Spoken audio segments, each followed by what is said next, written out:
Hey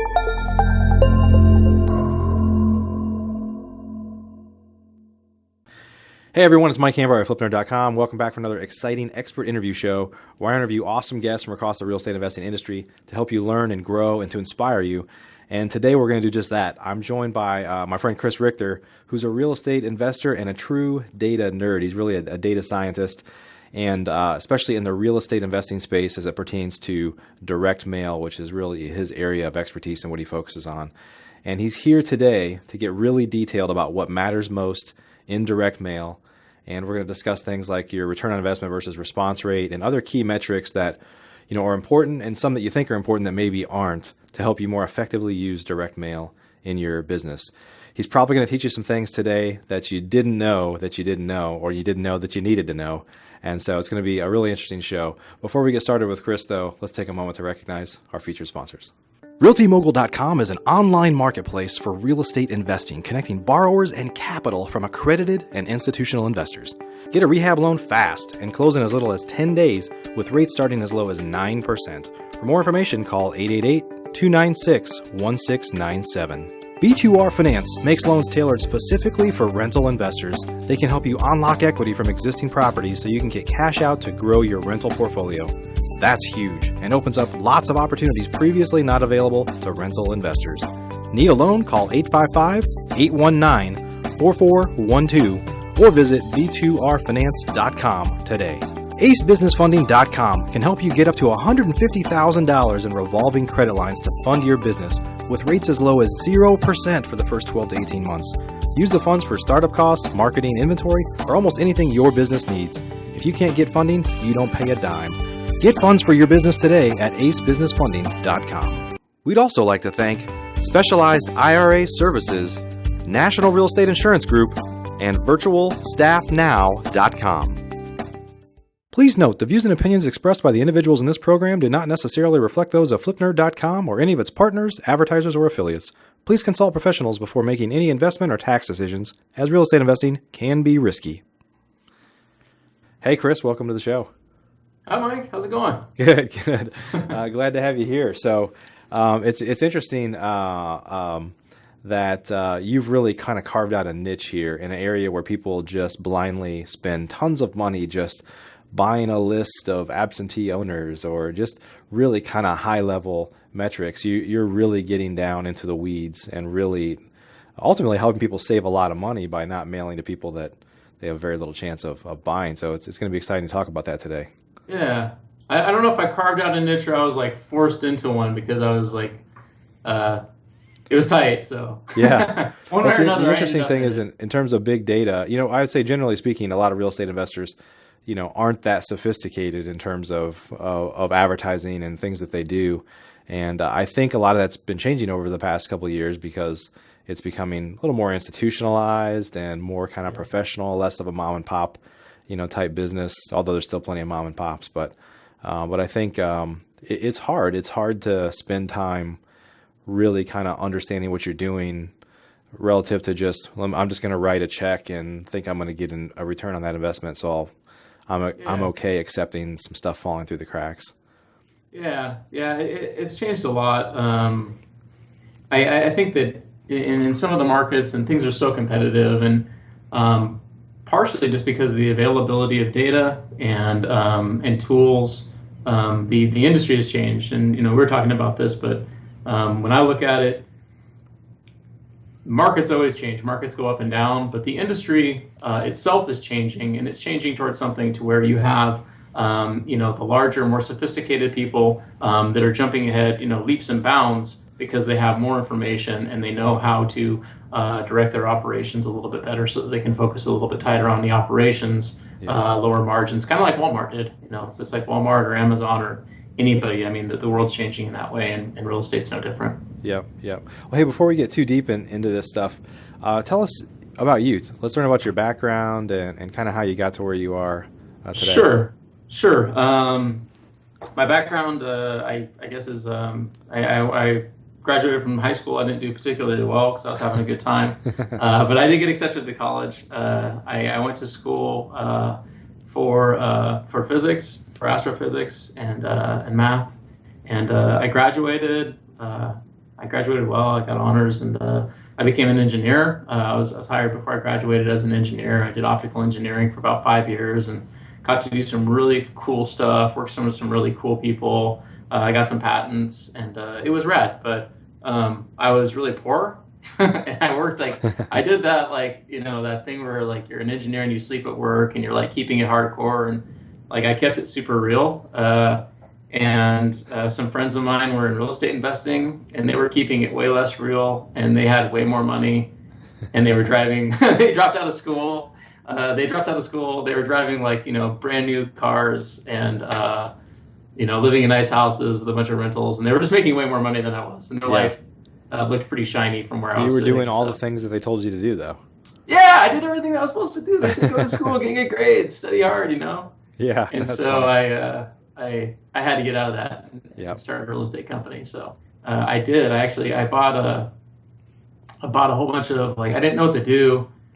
So I spent all the money that I had on a bunch of television ads. I bought radio ads. I bought a lot of internet traffic. And it all worked. 2007 and 2008 were not cool, but outside of that, I did all off-market deals for about 10 years, and it was really cool. Yeah. And how did you get into the science? Like the engineer in you was taking over to say, hey, there's got to be a better way, right? Yeah.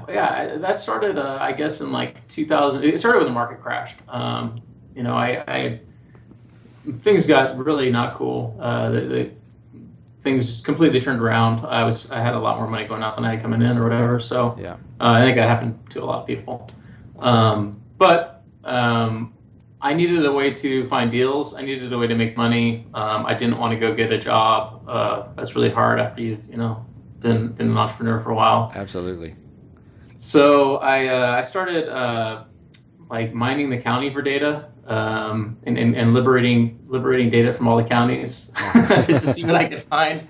And I hired this Moldovan developer who was a really good dev to help me do that. And pretty soon I was stripping the county of all the sewer liens and powers of attorney and vacancies and all the Superior Court records. So we'd pluck the evictions, we'd pluck the divorces, all those. And then we'd cross them back through against, all the parcels. Yeah. And then the deed histories and the chains of title and the code files. And we'd put them all together. I was using Salesforce at the time, so I'd put them all together in there. And then we'd grab images from Google. And so I'd come in and I would have this photo gallery that I could scroll through, and it would show a picture of the house, and then below it would say, code bio sewer lien.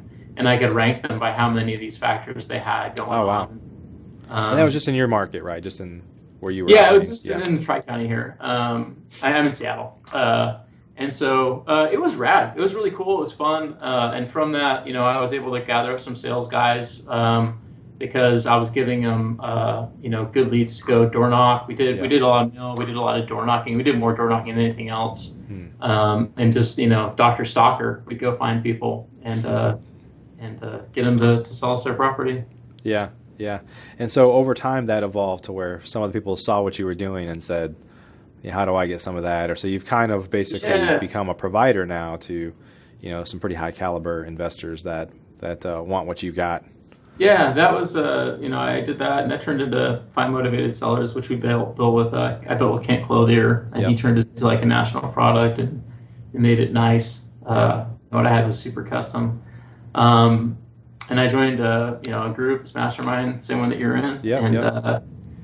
I just showed some people what I was doing, and I had some friends in Colorado that I liked and trusted, and I kind of showed them what I was doing, and they offered to pay me for it. So now that kind of evolved into a statistical consulting company. So now we spend $500,000 a year on data, and I get to play with that all day. Yeah, that's awesome. And so how hard is it to scale? We're going to get into some more practical uses for people that are listening to this that aren't quite a mad scientist like you. But how hard is it to scale when you go into new markets? Because from my experience, all the counties are different. The way they store their records is different. They have different systems. Most of them are way outdated and stuff like that. How hard is it to kind of go into new markets and kind of replicate what you've done in other markets? At this point, it's extremely straightforward. There are only a few places where there's an exception to that, but we have a national data set. So okay, we've spent a lot to have that, to have it all configured right, to have it in the cloud and all kinds of pipelines built out, and so our devs are top notch. You mentioned that I'm a data scientist. I'm actually not a data scientist. That's a real thing. It's funny because people do throw that around online a lot. But it's my partner is he has a advanced degree in mathematics, and he spent 10 years or 12 years or something in computer science, and so. Okay. I can communicate with him because of my background, but he's a lot better at what he does. Yeah. When it's like, oh yeah, that's right. Yeah. So let's talk about some of the things that what are key. I guess we could talk about kind of what key metrics are for direct mail, and specifically, kind of talk about what you see other people doing that you're like, everybody cares about this, but that doesn't even really matter ultimately. Or there's some kind of metrics out there that people throw around that don't really matter ultimately. Yeah, definitely. I think that, and some of this is just because there's more information available these days. I mean, a lot of, I think that sometimes people think that, it's the HIPAA, the highest paid person's opinion, or HIPAA, highest paid person's opinion. And there's people that, especially if they've been having success for a lot of times, they believe that what they're doing is making it successful. But if you're a hammer, everything looks like a nail, And so it makes sense when one thing that always comes up, and I have this conversation a lot, is that people talk about response rate. And when I talk about when I talk to people on the phone or whatever, people say, well, what kind of response rate can I expect? And the answer is always, I don't know. I can tell you, we're in 115 counties, and they're all different. As far as response rate. And when you scale, you look at something at volume, like most of these guys, I don't really have anybody that's doing less than 20,000 mailings a month, any clients, and that goes up to, well over 200. And as you scale, that volume falls off. It's not something that's linear. You can't expect to, your cost per deal goes up as you continue to scale your volume. And it's just a question of how many deals do you want to do, and at what point do you see diminishing returns. Right. As an example, people say, I had somebody write me the other day actually and said, what's so special about what you're doing? And I didn't even know this guy. And I said, well, nothing. I don't know. We're just doing math. And he said, well, can you get me the same response rate that I can get going down and, mailing vacancy, divorce, and probate? And I said, no, definitely not. That's a good list. I can't beat that list, but you can't scale that list. Right. And I think that's what it comes down to, because your first 2,000 mailings, you might get a 5% response rate. You might get a 10% response rate, but there's no way that you can get that many deals out of that because it's a small list. I mean, you might get a probate list that has 200 people a month, and there's going to be however many investor transactions out of that, maybe 15, maybe 10 that are real. Yeah. And those are going to get spread out over the three biggest players in the market, maybe one off. Right. And so if you want to scale, you have to have information in order to do that and to get that stuff without seeing it fall off. Yeah. That's a totally long answer. No. I mean, so, and what are, I think that some folks, if they get more money to mail, I mean, there's a balance between casting a wide net, if you will, right? And I kind of, I guess spending more money on the data than you do on the mailings, right? And so I think most people would say, well, why, they would rather just cast a wider net, assuming that somehow they'll pick up more. But there's a balance there somewhere, right? There definitely is, and I mean that part is just pure algebra. I mean, if you're doing volume, it's like a postcard costs 34 cents, right? Or 32, depends who you are. But you're going to spend XYZ on a postcard. And one guy that he was very he's just very macho, and he wants to go. And he said, I want to do 80,000 pieces a month in this, and I was just like, dude, you don't need to. Like, I just looked at it. You need to do there was like 37, and we increased his call volume. We increased his number of deals, and ended up saving him like 13 or 14 grand a month. Yeah. And then he can reallocate that, right? I mean, then he Right. can take it and spend it somewhere else. And the data is expensive. I'm expensive, but ultimately, like, it's a huge savings if you're doing volume. Right. Right. So what are some of the kind of key, you talked about response rate. People seem to care about that. Maybe talk about how, your thoughts on, because I know you're really into the data behind, who you're mailing, but there's also a lot to be said for the copy and the content and, stuff that's on the mailing as well. I'll rant about that, man. Like, if you want me to, like, I'll rip the top off that one. Do it. So, copy. I had this conversation like 2 days ago. I had this conversation like 5 times this week. Yeah. I don't think much of copy. Like, I think copy is a way for people to look for another magic bullet instead of focusing on their operations and building their business. I think that, and a friend of mine, again, that like somebody said, he just articulated it so well the other day, because I was, ranting about it late in the afternoon. And he's like, here's the thing, man. He said, you know what? There's nothing that I can write on a postcard that's going to make you motivated. You're either motivated or you're not. Yeah. And I was like, thank you. I'm writing that down. I was like, I'm going to use that. And, there's the adage in direct response marketing that 60% of your success comes from your list, 30% comes from your offer, and 10% comes from your copy. And, even the guys that are the kings of copy, because copy is cool. Like, I've got 1 million books on copy. I like it. It's interesting. It's fascinating. Yeah. It's cool. But, if you're walking through a desert and I offer you a glass of water, you don't care if it's coming in styrofoam or crystal. Right. You don't care. You just want a glass of water. Yeah. And so, what we practice and the philosophy that we preach is that your goal should not be to, have this great copy that's going to inspire some event, because you can't do that. What you need to do is find the right people and be present when that event happens. Because we can't predict when mom's going to go into a nursing home. We can't predict when, Elmer's going to die and Mary's going to inherit 10 rental properties that she doesn't want to manage. Right. We don't know when that's going to happen, but we can be present with those people when it does. And, I use the analogy of probate all the time that, when some, downtown lawyer, when his mom dies, he doesn't sell that house at discount most of the time. I mean, you could argue that you're going to get a highest and best use out of it. Maybe you're going to scrape it, build, whatever. But you're not going to get the emotional discount that you would from the guy that buys a tall boy at 7-Eleven on his way home from work, 2 scratch tickets, and goes home and falls asleep on the couch. It sounds callous.